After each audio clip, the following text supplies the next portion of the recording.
Bonjour à tous, bon dimanche, bienvenue dans ce nouveau numéro du Grand Jury de RFM.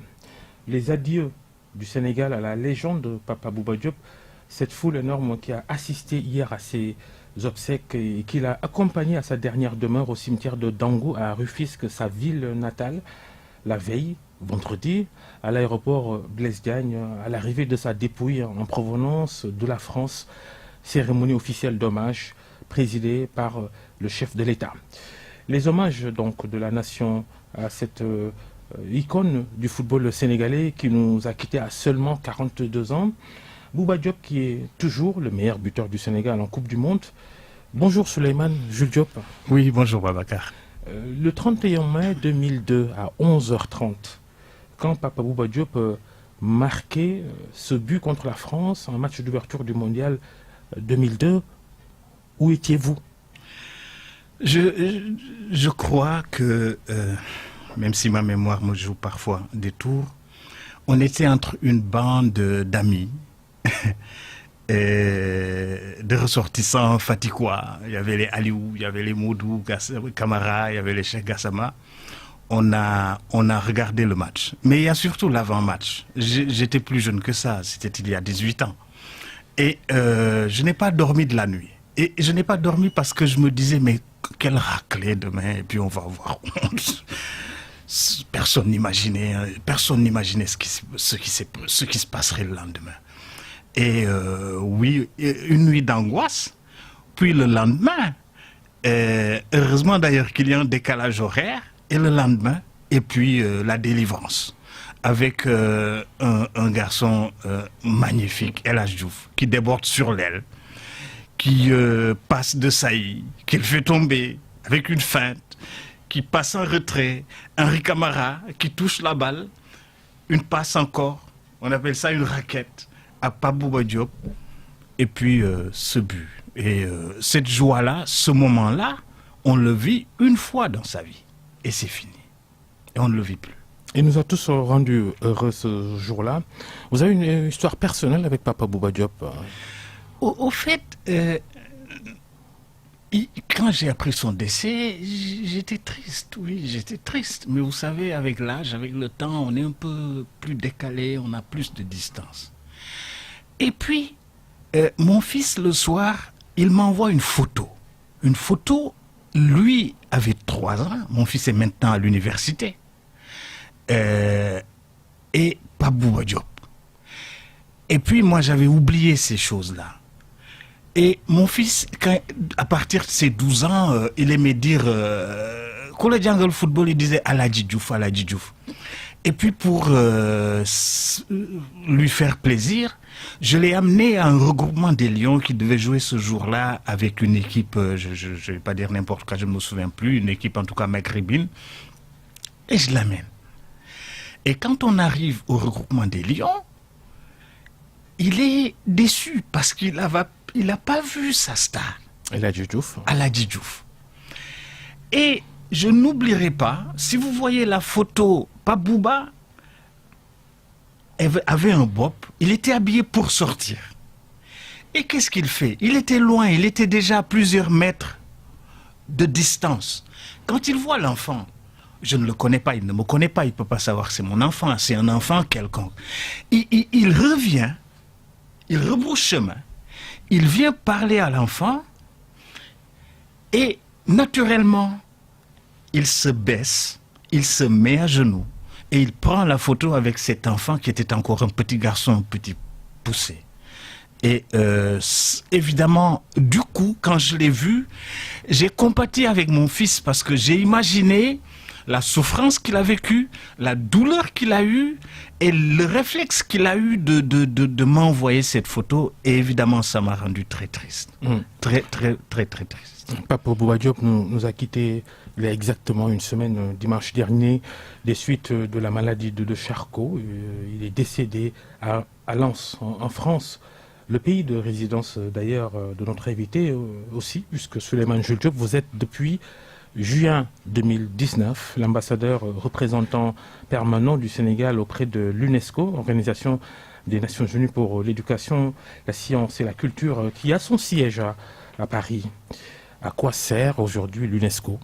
C'est une question que certains se posent quand ils regardent la marche du monde et quand ils regardent aussi en même temps la mission première de l'UNESCO qui a été de favoriser le dialogue entre les civilisations, les peuples et les cultures en s'appuyant sur le respect des valeurs communes allant des droits de l'homme à la réduction de la pauvreté, du développement durable, à l'égalité entre sexes. Mais alors, on va poser cette question devant vous. À quoi sert aujourd'hui l'UNESCO? Alors, l'UNESCO est encore plus utile aujourd'hui, en période de crise du multilatéralisme, avec des nationalismes qui émergent partout, avec la remise en cause même de toutes les conventions internationales, avec une crise des grandes organisations. Les mêmes nationalismes qu'on vit aujourd'hui en Europe. Ailleurs, on dit les plus grandes démocraties aujourd'hui disent nous d'abord, où il y a une sorte de réminiscence d'un passé glorieux dans certains pays européens, dans certains pays américains. Et c'est les mêmes nationalismes qui avaient conduit aux deux guerres, aux deux grandes guerres, qui ont fait plus de 100 millions de morts. Il ne faut pas l'oublier. Et à l'issue de la guerre de 1945, de grands intellectuels se sont réunis pour dire plus jamais. Comment plus jamais? En combattant dans l'esprit des hommes les causes et les germes qui ont conduit à cette guerre meurtrière. Et donc, oui, nous sommes en crise. Le multilatéral est en crise. La coopération internationale est en crise. Mais c'est justement le défi que s'est lancé l'UNESCO, la nouvelle directrice générale de l'UNESCO, avec une période de transformation structurelle pour adapter les organes de l'UNESCO, de l'organisation, aux nouveaux défis, parce qu'il y en a. Entre la Deuxième Guerre et maintenant, nous avons eu plus de 150 guerres. Nous avons eu des génocides. Et donc, le défi, il est actuel, il est présent. Il est vrai que, quand vous voyez, on est passé d'un monde bipolaire à un monde multipolaire, puis maintenant à un monde apolaire. Il n'y a pas de pôle. Et le leadership mondial, évidemment, il est entré dans une sorte de vacuité, puisque ceux qui nous servaient d'exemple, y compris sur le plan de la démocratie, d'ailleurs, aujourd'hui, eux-mêmes sont perturbés dans leur trajectoire, sur leur cheminement. Vous devez savoir, je sais que vous savez très bien de quoi je parle et de qui je parle. Oui. Voilà, et donc il y a, oui, un défi. Parce que la directrice générale de l'UNESCO, elle est française. Elle est bien française. L'UNESCO a son siège à Paris. Et quand on regarde les comportements, les attitudes, les positions d'Emmanuel Macron, président de France, sur l'islam, sur les musulmans, il y a un gros paradoxe. Vous savez, ce sont des questions sur lesquelles, heureusement, les États se parlent, les organisations organisent le débat interne, et sur lesquelles, heureusement, nos États expriment leurs différences. Et c'est ça qui est important, que nous marquions, en tout cas nous, Sénégal, notre différence sur ces genres de questions. Et je puis vous dire, sans évidemment violer l'obligation de réserve qui m'incombe, dire que nous avons des débats internes et le Sénégal, à chaque fois, y compris à l'UNESCO, je dis bien, aux côtés d'autres pays amis, essaie de tenir la voix, essaie de tenir la voix qui a été celle du président de la République d'ailleurs, c'est-à-dire le respect de notre différence et le respect du rythme dans lequel nos peuples marchent dans la modernité. Souleymane Jules Diop, l'ambassadeur représentant permanent du Sénégal auprès de l'UNESCO, l'invité du grand jury cette semaine. La diplomatie sénégalaise est-elle, Souleymane Jules Diop, est-ce qu'elle est assez influente justement pour peser sur la balance des nations, pour faire respecter tous ces équilibres comme ceux que prône l'UNESCO? Quand je suis arrivé à l'UNESCO, un de mes objectifs, c'était de mieux me battre, de mieux repositionner notre pays dans le concert des nations pour qu'il soit, notre position dans l'organisation soit digne de ce que nous sommes, du leadership africain que nous incarnons. nous intervenons justement sur les théâtres d'opération dans de nombreux pays. Nous sommes le 7e pays contributeur en matière d'intervention partout où la paix est réclamée. Et dans cette organisation, il y a eu un Sénégalais, celui qui a le plus duré au poste de directeur général. C'est un Sénégalais. Quand vous allez à l'UNESCO, 400 organisations, 195 États, vous vous dites, mais comment il a fait? Comment ce Sénégalais a fait? Comment il a fait pour faire entendre, surtout, le nouvel ordre mondial de l'information, l'histoire générale de l'Afrique? Il a fait tellement de choses. Vous vous dites, mais comment il a fait? Et nous devons être dignes de ce qu'Amadou Mahtar Mbow a réussi. Ça lui a valu d'être combattu. Nous allons bientôt le fêter, et dans un contexte difficile, évidemment, de guerre froide. On ne lui a pas facilité la vie. Et cet homme mérite un immense respect. Un immense respect. Un immense respect. La diplomatie sénégalaise qui a une chef maintenant, Aïssata Tall Sall, la première femme nommée ministre des Affaires étrangères au Sénégal. Oui, il faut le dire assez clairement. Le patron de la diplomatie sénégalaise, c'est le chef de l'État, c'est le président de la République. Les ministres, et d'ailleurs tous les ministres, en réalité exercent une fonction qui leur est déléguée. Dans ce cadre-là, je ne dirais pas que la personnalité qui est à la tête de la diplomatie sénégalaise n'est pas importante. C'est pas ce que je veux dire. Chacun marque de sa personnalité, de son empreinte, sa fonction. Mais essentiellement, la diplomatie sénégalaise, elle est définie par le chef de l'État. Voyez-vous? Et donc, bon, pour le reste, je pense que elle peut avoir les armes, les atouts pour bien mener... Ça veut dire quoi? Au-delà de la symbolique, ça ne change rien le Sénégal disons que aujourd'hui on ne prête pas trop attention, parce que depuis quelques années déjà, il faut saluer le président Abdoulaye Wade qui avait décidé de nommer une femme Premier ministre. Il faut saluer le président Abdoulaye Wade qui avait décidé de mettre en place l'Observatoire national de la parité, même s'il n'a pas appliqué la règle de la parité dans les partis et à l'Assemblée nationale, même si ça a été appliqué après, ce qui a valu d'ailleurs quelques difficultés, mais au moins il a été un pionnier dans le domaine. Et donc, oui, la nomination d'une femme au ministère des Affaires étrangères peut avoir quelque chose de gratifiant pour notre pays, d'assez symbolique, oui. Mais oui... le fond ne change pas. Nous sommes arrivés à un moment donné d'ailleurs où, quand vous voyez, il y avait une sorte de parité dans les institutions. Il y avait une dame au Conseil économique, une dame au Conseil des collectivités territoriales. Voilà, et tout ça, c'est la marche de notre pays. Et j'estime d'ailleurs que c'est ce qui est conforme à l'histoire de notre pays. C'est ce qui est conforme à notre vocation. Quand on évoque les femmes de Nder, ça a valeur symbolique, ça a valeur historique. Et c'est dire ce qu'est notre pays.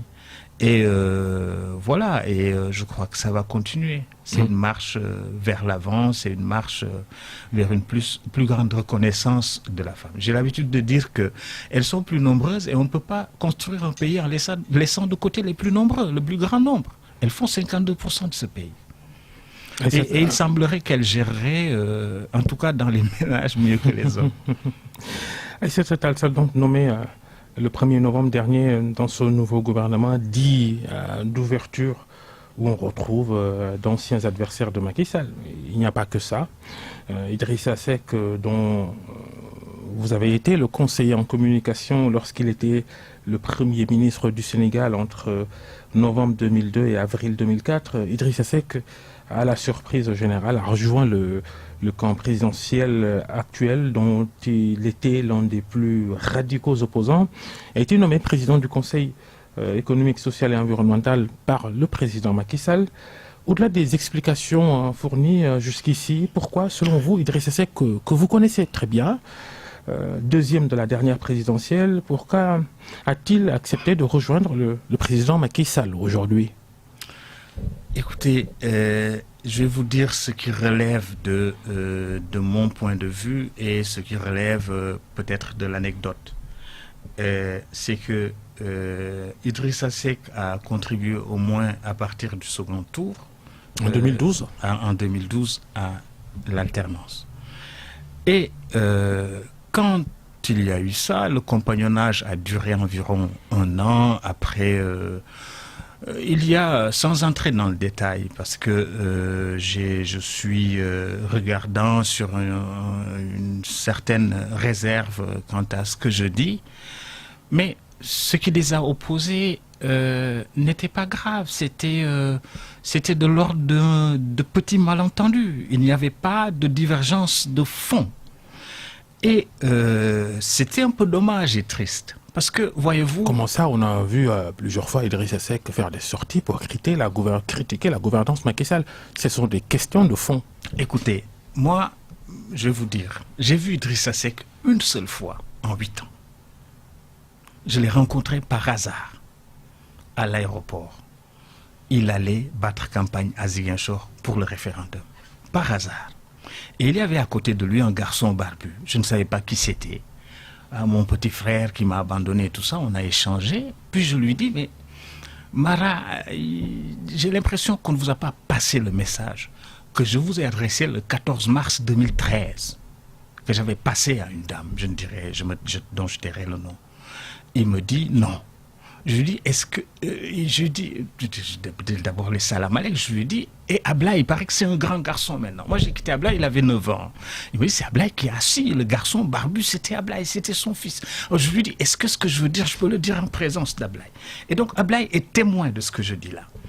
Je dis, moi, je pense que tu es parti trop tôt.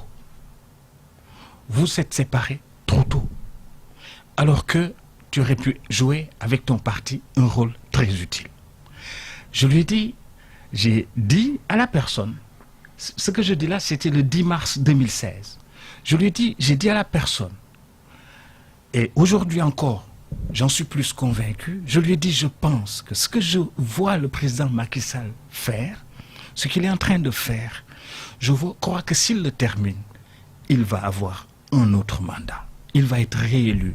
Et donc je pense que partir maintenant et attendre encore une autre élection, un autre mandat, Idrissa, pour moi, c'est trop long et ce n'est pas réaliste. Voilà comment je lui ai posé le problème déjà. Je parle du 10 mars 2016. Et il a souri, son sourire légendaire. Il m'a dit, Souleymane, nous allons poursuivre la discussion. Et cette discussion, nous ne l'avons jamais poursuivie. Et moi, je suis triste parce que je ne peux pas me renier. Je ne peux pas renier la part d'Idrissa Seck en moi. Il m'a pris alors que j'étais jeune. Il m'a fait confiance. Il m'a fait travailler. On n'a pas toujours été d'accord par la suite. On ne s'est pas entendu par la suite. Il y a eu de la distance qui s'est créée naturellement. Mais vous savez, Babacar, la vie, surtout la vie politique, elle est faite de séparation et de retrouvailles, de conflits et de réconciliation. Et le voir aujourd'hui, bon, il y a une part de temps qui a été perdue, pour qui je ne sais pas. Mais bon, entre-temps, il s'est essayé 3 fois, il s'est mesuré 3 fois, et on a vu à chaque 3 fois candidat à la présidentielle. Hein. On a vu à chaque fois qui était le vainqueur. Et donc, à mon avis, les choses sont devenues plus claires. Maintenant... Qu'est-ce que vous voulez dire par là? Les choses sont devenues plus claires. Je veux dire, ils se sont affrontés et chacun a pu se mesurer au suffrage universel, qui est le seul moyen de départager de prétentieux. Alors, je vais vous poser la question, même si eux, ils ne le disent pas, la question se pose dans l'opinion. Y a-t-il un deal entre les deux hommes? Il n'y a pas. Autrement dit, Macky Sall veut-il se maintenir au pouvoir avec la bénédiction d'Idrissa Seck ou veut-il faire d'Idrissa Seck son dauphin en perspective de la présidentielle de 2024? Alors, j'ai été très proche collaborateur du président à un moment donné, puisque j'ai été son conseiller en communication, pendant d'ailleurs la période la plus difficile dans les relations avec Idrissa. J'ai ensuite je dirais, était au cœur de l'organisation de sa campagne, puisque j'étais son mandataire pour la communication, pour les médias. Je l'ai suivi pendant 25 jours. J'ai travaillé avec lui tous les jours, et matin et soir. Nous sommes sortis des élections. Nous avons gagné. Oui, la coalition, la majorité a vaincu. Il fallait juste dire, bon, et les 42% de Sénégalais qui n'ont pas voté pour moi, qui n'ont pas voté pour nous, qu'est-ce qu'on en fait? Il aurait pu dire, j'ai gagné au premier tour, avec une différence nette, j'avance. Mais Idrissa est sorti avec 1 million de voix. Presque 1 million, oui. 1 million. Mais on ne peut pas ne pas tenir compte de l'avis d'1 million de Sénégalais sur 6. D'un Sénégalais sur 6. On ne pouvait pas. Et donc, le réflexe, c'est de dire, le pays, il faut le mettre ensemble. Ça, c'est la responsabilité, c'est le devoir d'un président de la République. Et nous allons peut-être y revenir, de dire, mon rôle, ma fonction, c'est au-delà, parce qu'il y en a eu quand même. Il y a eu un vote en Casamance, il y a eu un vote dans ce que j'appelle le pays Wolof, le Kayor, le Baol, et il fallait avoir une lecture de ça, des résultats qui ont été obtenus. Et de mon point de vue, il fallait lui dire, il faut mettre les Sénégalais ensemble. Et je salue le fait que, par le truchement, c'est vrai, d'une pandémie, que le président de la République, ce qu'il a toujours fait d'ailleurs, ce qu'il a souvent fait, mais à l'insu des gens, dise, il faut parler à mes opposants, discuter avec eux, essayer de mettre quelque chose ensemble. C'est l'amalgame, parce que les arguments officiels avancés par les uns et les autres, c'est la pandémie de Covid-19. Vous venez de démontrer que l'autre paramètre sur lequel Macky Sall s'est peut-être appuyé pour faire venir Idrissa Seck dans son camp, c'est cette réalité politique que constitue Idrissa Seck. Écoutez, soit c'est l'un ou l'autre des arguments, on ne peut pas avancer les deux pour justifier aujourd'hui l'alliance entre les deux. J'ai commencé. Il n'y a pas que Idrissa. Le président de la République a tendu la main à tout le monde. Il a reçu tout le monde. Il y a des gens qui ont dit, nous ne sommes pas intéressés par le projet. Nous ne sommes pas intéressés par l'idée. Nous ne sommes pas collaborateurs. Il y avait aussi un autre projet sur un dossier qui avait été laissé sur la table du président Abdoulaye Wade en 1999, qui, quand il est arrivé, a dit « je ne le lirai pas », alors que c'était au cœur de son programme de gouvernance, le rapport du professeur Mbodj qui voulait instituer deux choses, et le financement des partis, le modèle de financement des partis politiques, pour avoir un contrôle sur les flux financiers qui nous viennent, et deuxièmement, le statut de l'opposition. Cette question, elle a été laissée à l'appréciation du dialogue national. Ce dialogue national se poursuit. Mais vous savez, Babacar, moi je pense que tant qu'on le peut, tant que c'est possible, on doit s'entendre sur l'essentiel. Abdoulaye Wade l'a fait en 1984. Il est sorti de prison, à peine sorti de prison. Il aurait pu se fâcher, il aurait pu se mettre en colère. Il est allé trouver Abdou Diouf à Popenguine. Il lui a dit, c'est le Sénégal qui m'importe.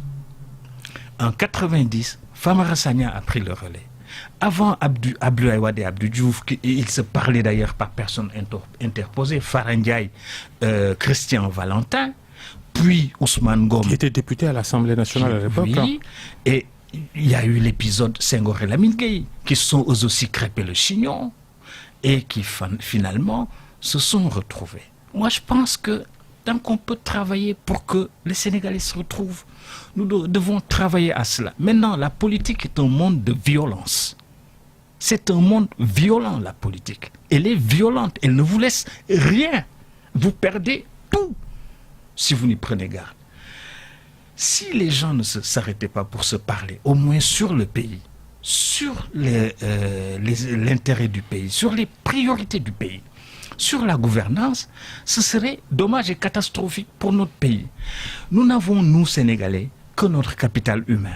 Le valoriser, discuter, échanger avec nous. Et les pères fondateurs de ce pays ont mis en place des modalités c'est vrai archaïques, mais qui nous permettent aujourd'hui de tenir debout. C'est le fait que moi je puisse vous regarder, plaisanter avec vous et dire vous êtes mon cousin à plaisanterie. C'est le fait de pouvoir dire un Sérère, il est sacré pour un Diola, il ne le touche pas. Un Toucouleur, il est sacré pour un Sérère, il ne le touche pas. Ce pays est assis sur ses fondements, et quand quelqu'un jouit du suffrage universel, le chef de l'État, il doit unir les Sénégalais. Et il doit au mieux, je suis en train de suivre aux États-Unis, l'avenir de ce qu'ils appellent the pardon. Mais Souleymane Jules Diop, il y a bien des visées politiques dans ces retrouvailles Macky Sall. Et la question que je vous ai posée, c'est est-ce que Macky Sall, il envisage de se maintenir au pouvoir et pour le faire, je neutralise tout ce qui pourrait nuire à ce projet-là, genre Idrissa Seck, deuxième de la dernière présidentielle. Est-ce que c'est ça? Ou est-ce que, comme le pensent peut-être d'autres Sénégalais, il veut faire de Idrissa Seck son successeur en 2024? Alors, vous savez, mon cher Babacar, il y a 3 variables. Je ne maîtrise aucune d'elles. L'intention du président de la République, je ne la connais pas, je ne suis pas entré dans sa tête. La légalité, ce que du point de vue de la légalité est possible ou n'est pas possible. Je ne suis pas juge constitutionnel pour en décider ou en attester.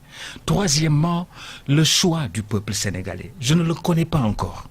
Et donc, ces 3 variables, et je n'ai pas la maîtrise sur l'une d'elles. Les 2 dernières variables font référence au mandat présidentiel avec la question éternelle.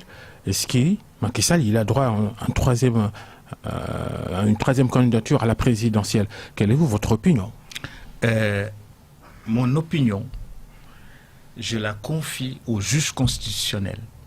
Et c'est le juge constitutionnel seul qui sera ou qui est capable de dire en l'état ce qu'il en est. La Constitution, dans sa configuration actuelle, elle n'est pas claire sur le sujet, à votre avis? Mais quand on allait au référendum, j'ai entendu les principaux opposants dire ne votez pas ce référendum parce que si vous le votez, Macky pourra faire un 3e mandat. Ce sont les opposants qui le disent.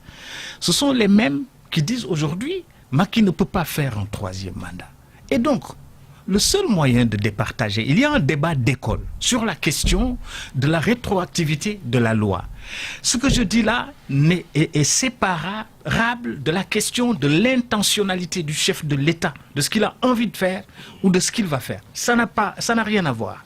On est en train de dire, du point de vue de la légalité, la question des dispositions transitoires, est-ce qu'elles existent? Ensuite, la question de la lecture qu'il faut faire d'un principe de droit qui est le principe de non-rétroactivité. Mais ce sont les opposants eux-mêmes que j'ai entendu dire quand on allait au référendum, ne votez pas le référendum, Macky aura le droit de faire un 3e mandat. Mais, le débat qui est posé, Babacar, et pourquoi, à mon avis, on ne se comprend pas, c'est que Macky Sall n'a jamais dit qu'on ne doit pas évoquer la question du 3e mandat. Il ne l'a jamais dit. Il a dit, quand il a gagné, il a appelé ses gens, ses lieutenants. Il leur a dit, j'ai gagné, j'ai 5 ans à faire, j'ai un projet pour le Sénégal. Je viens d'avoir le financement du pape 2. Vous qui êtes dans mon camp, vous avez le choix entre arrêter de pourrir le débat interne pour installer une discussion sur un 3e mandat alors que je viens de gagner l'élection, vous vous taisez pour qu'on travaille pour les Sénégalais. Et il ajoute, ceux qui ne veulent pas, ils sortent et ils font comme moi. Donc, il ne s'adressait pas aux autres. Il ne peut pas empêcher ce débat de se tenir. Si tant est que les gens veulent le tenir.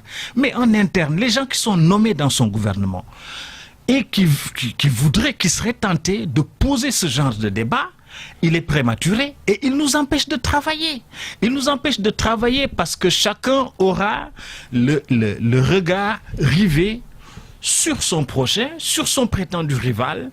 Et c'est très vicieux parce qu'il y a des gens qui étaient déjà en train de se dire, mais puisque l'autre est ambitieux, je dois moi rassembler le plus de moyens humains et financiers possible.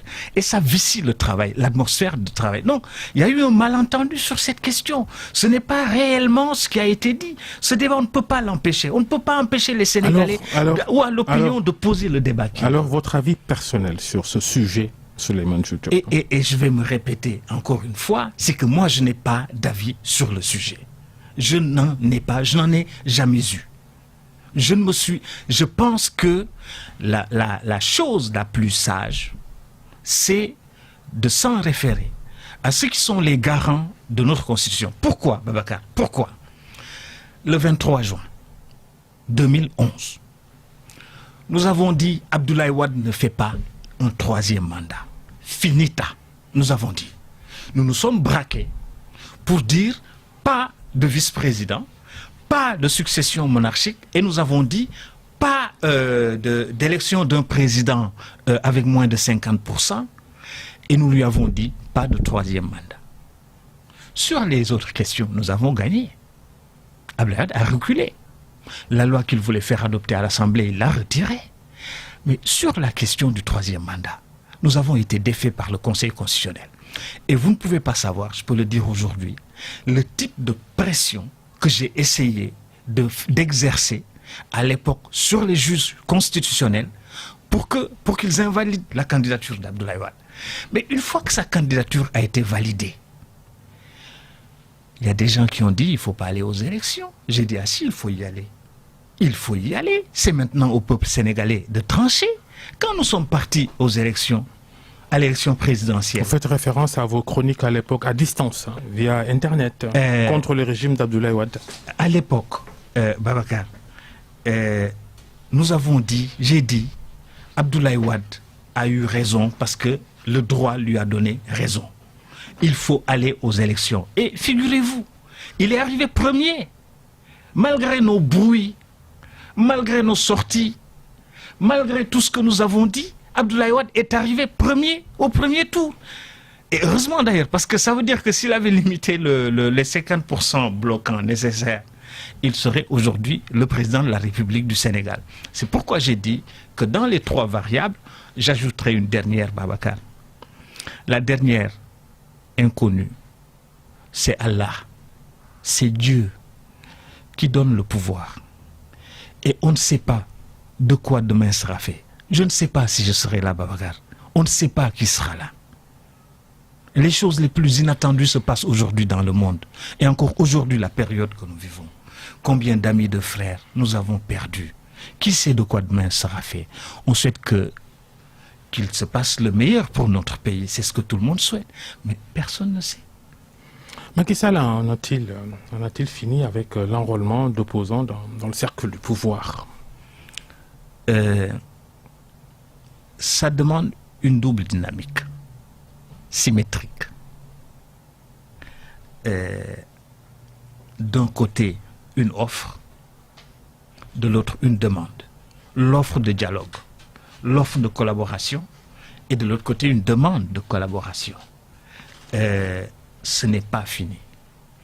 Parce qu'en réalité, la discussion, elle a toujours été là, elle a toujours existé.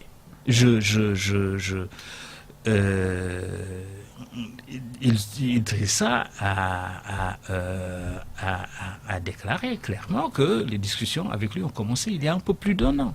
Et je peux vous confirmer qu'en effet, ça a commencé il y a un peu plus d'1 an. D'autres, le président rencontre ses opposants. Il les rencontre? Oui. Oui. Oui, il les rencontre. À l'insu de l'opinion. Y compris ceux qui parfois disent « je ne veux pas le voir ». Il les rencontre. Qui? Ousmane Sonko, Khalifa Sall? Il les voit... pardon? Ousmane Sonko, Khalifa Sall ou qui d'autre? Par exemple. Khalifa Sall? Oui. Il rencontre le président de la République? Oui, ils se sont rencontrés. Oui. Enfin, il est allé le trouver, oui. Pour discuter de quoi? Écoutez, ils se sont parlé, ils ont échangé. je ne crois pas que je n'ai pas le droit de déflorer ou d'évoquer ici des contenus de discussion qui elles-mêmes n'ont jamais été évoqués jusqu'ici de toutes les façons. Mais oui, Khalifa a été échangé, discuté avec le président Macky Sall, oui. C'était pour rentrer dans quoi au fait, c'est pourquoi, voilà, vous voyez, Khalifa, moi ça fait 2 ans que je n'ai pas parlé, que je ne me suis pas exprimé, parce que j'estime que, voilà, c'est peut-être mieux comme ça. Parce que souvent, je regarde le débat à distance, je le vois, je regarde, j'observe et j'entends des choses qui parfois relèvent de la méconnaissance de la réalité politique. Les hommes politiques discutent toujours, même si dehors officiellement ils se battent, ils échangent et ils discutent toujours. Et en ce moment-là, il a été beaucoup question d'ambition. Quand j'ai entendu après parler de complot et tout ça, ça ne pouvait pas être. Et je pense, je le dis ici, c'est valable pour Khalifa.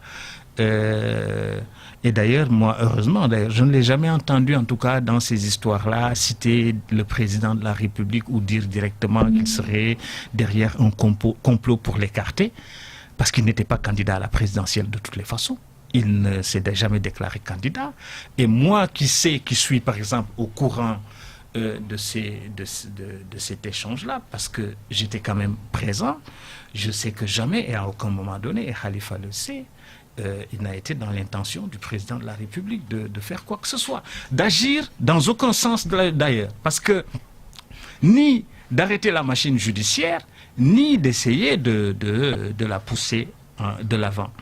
C'est aussi valable pour ce qui est du cas de notre frère Karim Wade. Vous savez que moi j'ai jamais souhaité, j'ai jamais voulu que ce qui s'est passé se passe. Je ne l'ai jamais voulu. Mais je peux attester, je peux l'avancer. Le président Macky Sall a été très peiné. Contrairement à ce qui peut se dire, l'impression qui peut être donnée, j'étais son proche. Je peux prétendre. Abdoulaye Bathily avait déclaré le contraire. J'étais son très proche collaborateur. Abdoulaye Bathily. Très proche collaborateur du président, je vous assure. Abdoulaye Bathily, alors patron de la LD, avait déclaré sur le sujet Khalifa Sall, par exemple, qu'il a dit au président qu'il ne faut pas encourager un emprisonnement de Khalifa Sall. Il dit que le président ne l'a pas écouté. C'est tout à fait le contraire que vous nous dites aujourd'hui. Je vais vous dire. La question c'était de savoir. Il y a des gens qui ont dit oui, ça n'arrange pas le président que Khalifa aille en prison. Ça n'arrange pas le président que Khalifa aille en prison. Alors, est-ce que parce que ça ne l'arrange pas, il doit arrêter la justice? La question n'est plus de savoir si ça l'arrange ou pas que Khalifa aille en prison. La question était de savoir s'il y avait des raisons pour que Khalifa soit poursuivi, pour qu'il soit maintenu en prison. C'est à la justice d'en décider. Mais tout ça est derrière nous. Pour moi, tout ça est derrière nous. Et tout ça, ce sont des épisodes de notre histoire. Ce sont des épisodes malheureux. Vous dites que Macky Sall... Vous dites que Macky Sall a été peiné par l'affaire Karim Wade, qui s'est retrouvé en prison. Mais alors, puisqu'il parle à ses opposants, est-ce que Macky Sall et Karim Wade, ils se parlent? Je ne veux pas vous mentir, Babacar. Je ne suis pas au courant et je n'ai pas connaissance d'échanges directs. Je dis bien d'échanges directs entre Karim Wade et Macky Sall. Mais entre Macky Sall et son ancienne famille politique, le PDS, le dialogue est présent, le dialogue est là, avec ses anciens frères. Le PDS s'est débarqué récemment via un communiqué officiel de cette ouverture du gouvernement à des partis d'opposition. Paradoxe aussi quand vous me dites que les deux camps se parlent. Mais ils se sont toujours parlé. Ils se sont toujours parler. On se joue alors de l'opinion, Souleymane Jules Diop. Je vous dis, en connaissance de cause... De part et d'autre, on se joue de l'opinion. Ils se sont toujours parlé. C'est le débat politique et c'est le pays qui l'exige. Le président de la République, il veille à la stabilité du pays, il veille à l'unité du pays, il veille à l'union des Sénégalais.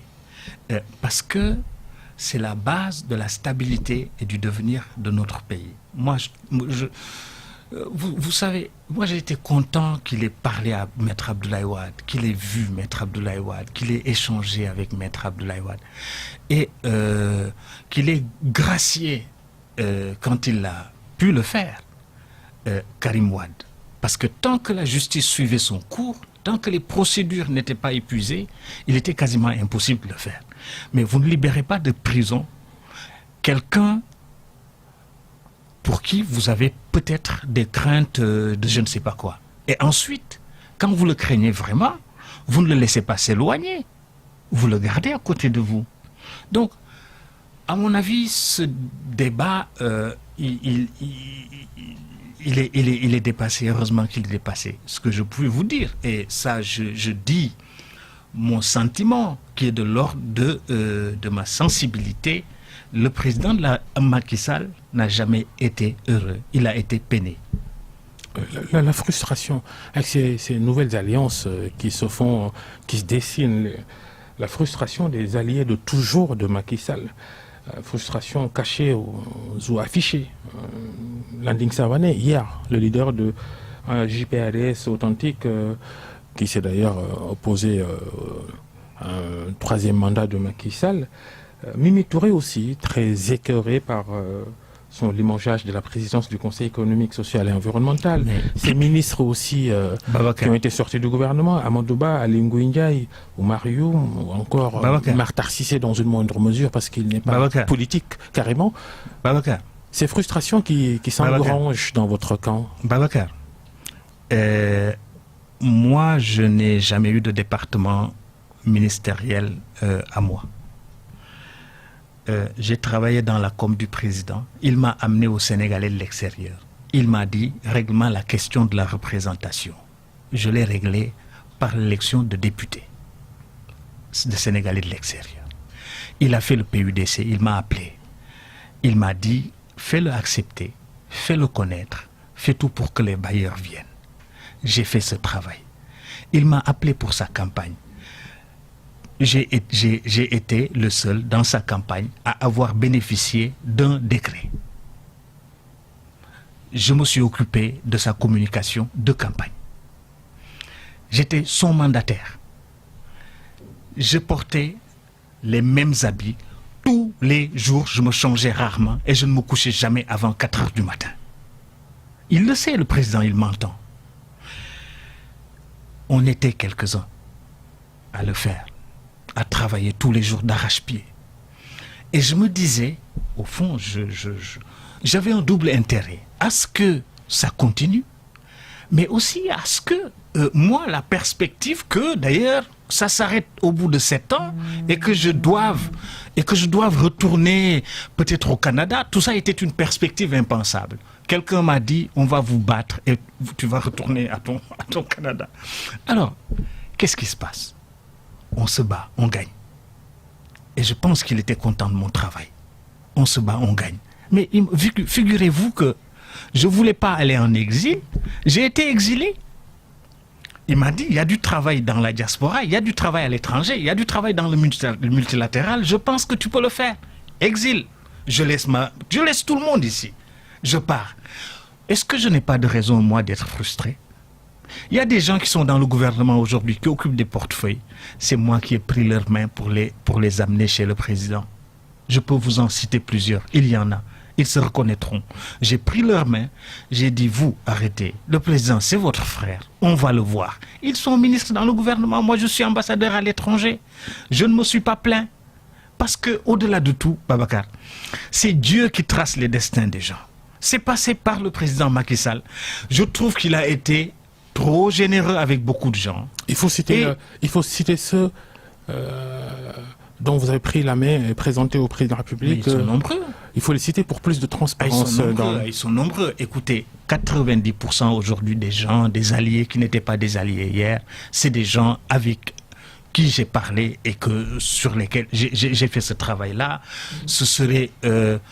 la décence ne me permet pas de venir ici pour leur dire aujourd'hui vous êtes ministre, c'est grâce à moi ou quoi que ce soit, parce que ce n'est pas moi, c'est leur destin et c'est le choix du président de la République. Mais Babacar, ce que je veux dire, et c'est ça ma conclusion, c'est que finalement, tout le monde est méritant dans ce pays. Vous-même, Babacar Fall, vous êtes méritant. Vous êtes sénégalais. Que vous soyez avec le président, que vous ne soyez pas avec lui, le président de la République a le droit de disposer de toutes les compétences du pays.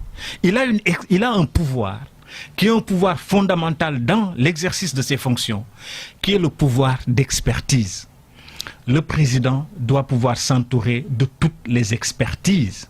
Avant votre nomination au poste d'ambassadeur représentant permanent du Sénégal auprès de l'UNESCO, vous avez occupé le poste, dit tout à l'heure, poste de secrétaire d'État au Sénégalais de l'extérieur. Vous avez aussi été ministre délégué auprès du Premier ministre chargé du suivi du programme d'urgence de développement communautaire, le PUDC. Il y a un débat autour des nominations décidées par le président de la République à de hautes fonctions. Le poste de directeur de cabinet du chef de l'État, occupé par Mahmoud Saleh. Un recours auprès de la Cour suprême pour annulation de cette nomination aurait été déposé par des membres de l'opposition qui estiment que cette fonction, elle doit être occupée, et selon la réglementation, par un fonctionnaire de la hiérarchie A, et que Mahmoud Saleh ne remplirait pas cette condition. Qu'en dites-vous? Il y a, je vais dire, un principe et ensuite mon point de vue. Le principe, c'est quoi? Le président de la République, il a un pouvoir constitutionnel régalien, celui de nommer à toutes les fonctions civiles et militaires. J'ai parlé du pouvoir d'expertise du président de la République. Ça veut dire quoi? Ça veut dire que pour éclairer ses décisions, il doit s'entourer de toutes les expertises. Et sur le principe, il serait dommage qu'il y ait des textes qui viennent en porte-à-faux avec ce principe régalien, ce pouvoir régalien, et qui font qu'aujourd'hui, le président de la République, s'il a besoin d'une expertise de quelqu'un, qu'on puisse lui opposer, il n'est pas hiérarchie A, il n'est pas ceci, il n'est pas cela. D'autant plus que tout le monde sait que cette façon de classifier les gens, elle a une part d'injustice. Vous allez aujourd'hui, par exemple, à l'inspection générale d'État, il y a des gens qui ont fait un concours et des gens qui ont été nommés. Voyez, on avait dit, Senghor avait, et tout le monde sait qu'avant, il y avait des gens qui venaient avec le certificat d'études, qui, parce qu'ils étaient militants dans le parti au pouvoir, on leur faisait un décret, ils entraient à l'ENAM, ils sortaient administrateurs civils hiérarchie A, et on les nommait directeurs de cabinet, parfois sans même passer par le BFM ou par le bac. De l'autre côté, pourquoi quelqu'un qui a l'expérience, qui a l'expertise, parce qu'il est venu d'ailleurs, il n'est pas fonctionnaire, on ne le prendrait pas. Le président de la République doit avoir la possibilité de faire appel à tous les experts, toutes les expertises. Maintenant, on a encadré, il y a un encadrement pour qu'il n'y ait pas de dérive et pour qu'on s'assure que celui qui est là-bas, il est là pour faire la job. Il est capable de faire la job. Et ces dispositions-là, qui viennent compléter les dispositions constitutionnelles, si elles existent, oui, elles doivent faire l'objet d'attention dans les décisions. Et oui, s'il se trouve que sur cette question-là, les règles élémentaires n'ont pas été respectées, oui, je pense que le président de la République, il entend tout le monde, et s'il faut apporter des corrections, il va les apporter. Ceci dit, si les règles sont en retard sur la pratique, on doit les adapter, on doit les corriger. On ne doit pas empêcher le président de la République parce que quelqu'un n'est pas hiérarchie A ou n'a pas licence, n'a pas bac. Moi, les gens les plus intelligents que j'ai vus dans le monde, ils n'ont pas fait d'études universitaires, Babacar. Ils n'ont pas fait d'études universitaires. Pourquoi on n'utiliserait pas leur expertise ou le président de la République les veut juste parce qu'ils ne sont pas hiérarchie A? Ça, c'est ma position de principe. Maintenant, la règle, comme elle est déjà arrêtée, elle est déjà définie, il va falloir, et à mon avis, il faut la respecter. Merci Suleiman Jules Diop d'être passé devant le grand jury de RFM. Vous êtes l'ambassadeur représentant permanent du Sénégal auprès de l'UNESCO, l'agence onusienne chargée de la culture et de l'éducation, qui a son siège à Paris. Vous avez résidence à Paris également. Vous étiez de passage à Dakar. Merci d'avoir répondu à notre invitation. C'est un plaisir, Babacar. C'est un énorme plaisir. Je n'ai pas senti le temps passer. N'est-ce pas? Restez avec nous, les programmes continuent. Le grand jury la semaine prochaine. Merci à Abdou et Yaya à la régie et à Maggie au digital. Bonne fin de week-end à tous. Mi te kan